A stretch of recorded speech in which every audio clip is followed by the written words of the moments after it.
Ahoj holky, ahoj kluci. Vidíte to, co já? Popelnice v kouzelné školce.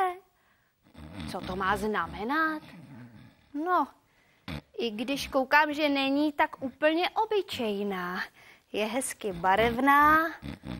Aha, možná, že o tom bude něco vědět František. Kde pak asi je? Nerušit, neklepat, spím. Ale to se podívejme. Vstávat! Budíček! Vstávat a cvičit, jako Bob a Bobek. Žádný Bobek. Jsem skřítek, co nemá kouska klidu po těžké práci. No, ahoj Lucko, ahoj kamarádi. Hádejte, na co si dnes hrajeme. Na bydlení v popelnici? Tak to se mnou nepočítej. Vypadá celkem sympaticky, ale já mám čistou sukínku a vůbec. Co pak jsem obal od čokolády, abych se válela v popelnici? Navíc, já mnohem raději tančím a zpívám. Dnes jsem totiž květinová víla. Květinová víla? Ano. Nuda. My si zatím s klukama a holkama zahrajeme na veselé popeláře. Juhu!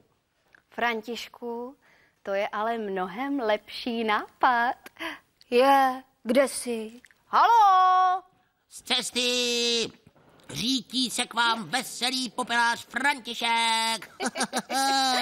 Poslouchej, popeláři. No? Když ty jsi popelář No? a já už se k tobě na auto nevejdu, že? Nevejdeš, no.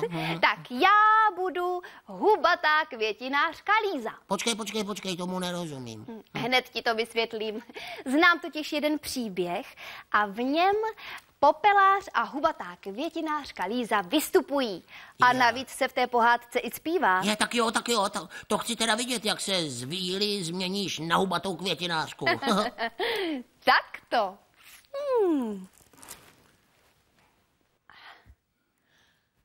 Hej, umouněnče, kup si ode mě kytku za pár drobných. No co? Jinak tě poženu, že nebudeš stačit ujíždět. I když máš fajnovej popelářský auták. No to mám. No, si myslíš, že tě nedoženu? Lucko, tedy hubatá květinářko Lízo, radši si od tebe koupím hned 2 kytky, abys mi náhodou nedala tím košíkem přes hlavu. To si piš, popeláři. Takže 2 kytky. Ano, nebo raději všechny, ať mám klid.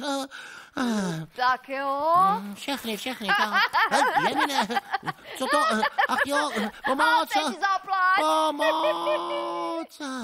Tak to, Františku. No? Ještě pořád si chceš hrát na popeláře? Nebo ti mám radši zaspívat písničku? Ano, zaspívej, ale prosím tě, ne jako Líza, radši jako Lucka, jo? No dobře, ale bude to z toho příběhu o Líze. Jmenuje se totiž My Fair Lady a znají ji všude na světě. Lucko, tak už zpívej, ať to stihnem před pohádkou, ano? Chtěla bych tančit jen, protančit noc a den a vířit slunci vstříc a dělat schválnosti a 1000 hloupostí, jež neznala jsem dřív. Proč touhu mám, až ke hvězdám se snášet? Já nevím nic, já pouze vím, když mě dnes k tanci vzal, chtěla jsem tančit dál, protančit noc jen s ním, jen s ním.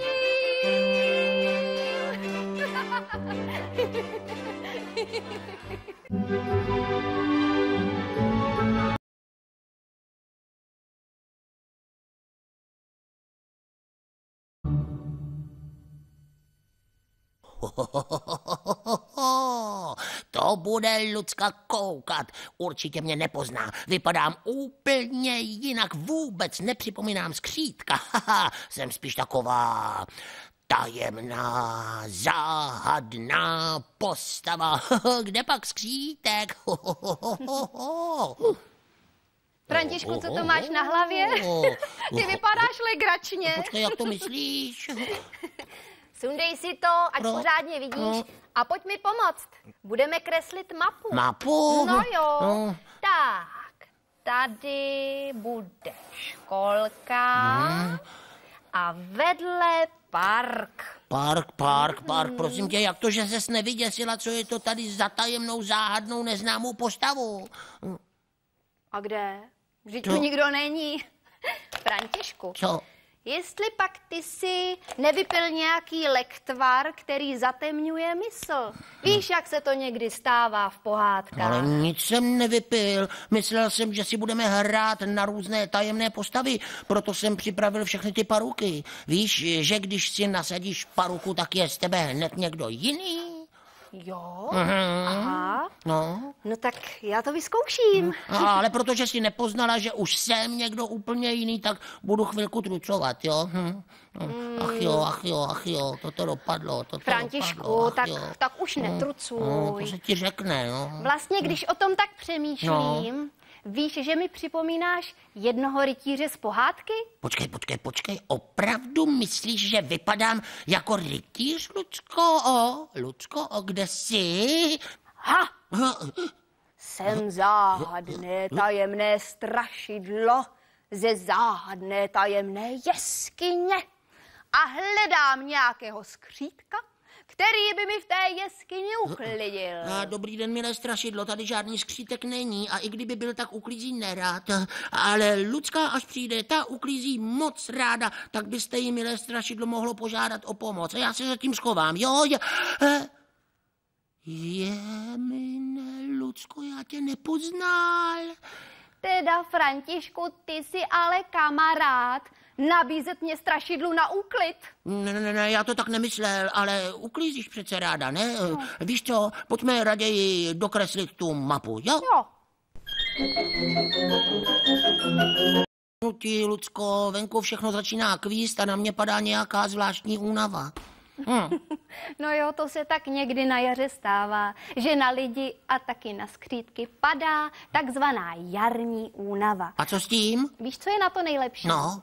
Zacvičit si. Je to jen nápad. Kluci a holky, teď jste seděli u televize, tak vyskočte a někde se trochu protáhněte. A mějte se, jak Lucko? Fanfárově, ahoj!